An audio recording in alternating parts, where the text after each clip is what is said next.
மாமாரி வடை சொல்றத நீங்க பார்க்க முடியாது. அப்படியே இந்த 2 பேர் மட்டும் சொன்னேன் வெண்ணைங்க சொல்லாம இருக்காங்கல்ல. ஏன் சொல்றதுக்கு காரணம் இன்னமோ அவன் தங்களை காப்பாத்திக்கிறாங்களா.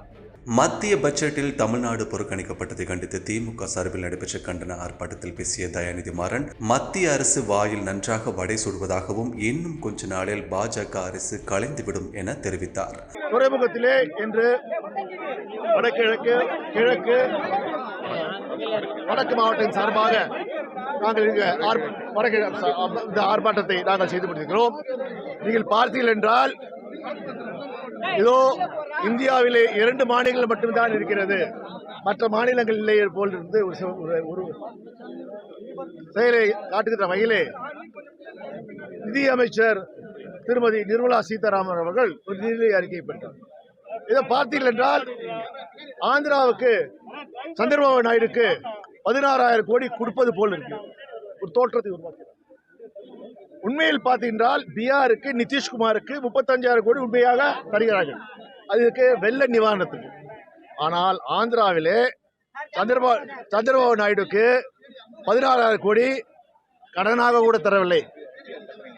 அது கடனுக்கு கேரண்டியாக சந்திரபாபு நாயுடு கேரண்டி எடுத்துக்கலாம். போய் நான் 16,000 கோடி கடன் வாங்குறேன், இதுக்கு அவர் அமராவதி தலைநகரை கட்டுவதற்கு உத்தரவாதத்தை ஒன்றிய அரசு மட்டும்தான் தரும்.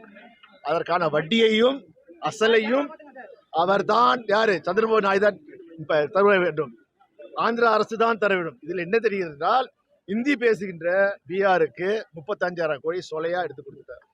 ஆனால் இந்தி பேசாத ஆந்திர பிரதேசத்துக்கு 16,000 கோடிக்கு வெறும் உத்தரவாதத்தை மட்டும்தான் இந்த அரசு இருக்கு.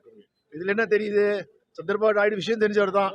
கண்டிப்பாக வெகு இந்த மைனாரிட்டி அரசு வீழ்கின்ற நிலை வெகு விரைவிலே வரும் என்று நான் கூறுகிறேன். அதே போல் ஒன்றிய அரசு பார்த்தீங்கன்னா நான் சொன்னோம், எங்கள் முதல்வர் தலைவர் மு.க. ஸ்டாலின் அவர்கள் பதவியேற்ற போது என்ன சொன்னார், எனக்கு வாக்களித்தவருக்கும் சரி எனக்கு வாக்களிக்காதவருக்கும் நான் முதலமைச்சர், அவர்களுக்கு முன்னேற்றத்திற்காக நான் உழைப்பேன். அவர்கள் ஏன் நான் மு.க. ஸ்டாலின் வாக்கு அளிக்கவில்லை என்று வருத்தப்பட்ட அளவுக்கு என் செயல்பாடு இருக்கின்றார். அதேதான் தொடர்ந்து இன்றைக்கு 3 ஆண்டுகளாக தமிழ்நாட்டு மக்களுக்கு வளர்ச்சிக்காக செல்கிறார். ஆனால் மோடி என்ன பண்றார், அவருக்கு வாக்களித்த மக்கள் கூட ஓட்டு செலவு செய்யல. இப்போ மைனாரிட்டி அரசை தன்னை பிரதமராக இருக்குவதற்காக தக்க வைப்பதற்காக தொலைக்க காலாக இருக்கின்ற ஆந்திராவுக்கும் பீகாருக்கும் செயல்படுகிறார். மாமாரி வடை சொல்றத நீங்க பார்க்க முடியாது. அப்படியே இந்த 2 பேர் மட்டும் சொன்னேன் வெண்ணைங்க சொல்லாம இருக்காங்கல்ல. சொல்றதுக்கு காரணம் இன்னமோ அவன் தங்களை காப்பாத்திக்கிறாங்களா. நீ சொன்னா எல்லா பேரும் சொல்லு, இல்ல சொல்லாம தமிழ்நாட்டில இருந்து எங்க முதலமைச்சர் கேட்டாரு 37,000 கோடி நம்ம கேட்டோம். எதுக்கு? வெள்ளத்தால் சென்னையில வெள்ளம் வந்தது, தூத்துக்குடியில வெள்ளம் வந்தது கேட்டோம்ல. எவ்வளவு கொடுத்தாங்க? 257 கோடி. அது நம்மளுடைய காசு தான், அவங்க காசா இது வரைக்கும் ₹1 கூட கொடுக்கல. பெட்ரோலில் கொடுத்துருக்காம ஏன் கொடுக்கல? அவங்க நம்ம பழி வாங்குறாங்க. வந்தாரு ரோட் ஷோ போட்டார்ல, இன்னைக்கு சென்னையில வெஸ்ட் மாம்பலத்துல அனுப்பிச்சார்ல, என்ன பண்றாங்க, திருவிழா கூட்டிட்டு மூடி பறிச்சாங்க. ஏன்னா அவர் ஏழைகள் இருப்பதை பார்க்க கூடாது. கோயம்புத்தூர்ல போய் ரோட் ஷோ போட்டால, அங்க மெட்ரோ ரயில் திட்டத்துக்கு ஒப்புதல் கொடுத்தாங்களா? இல்ல. வெறும் ரோட் ஷோ பிரதமர் தான் மோடி. தமிழ்நாட்டு மக்கள் இதை மன்னிக்க மாட்டார்கள், மறக்க மாட்டார்கள். தகுந்த பாடத்தை புகழ்ந்தார்.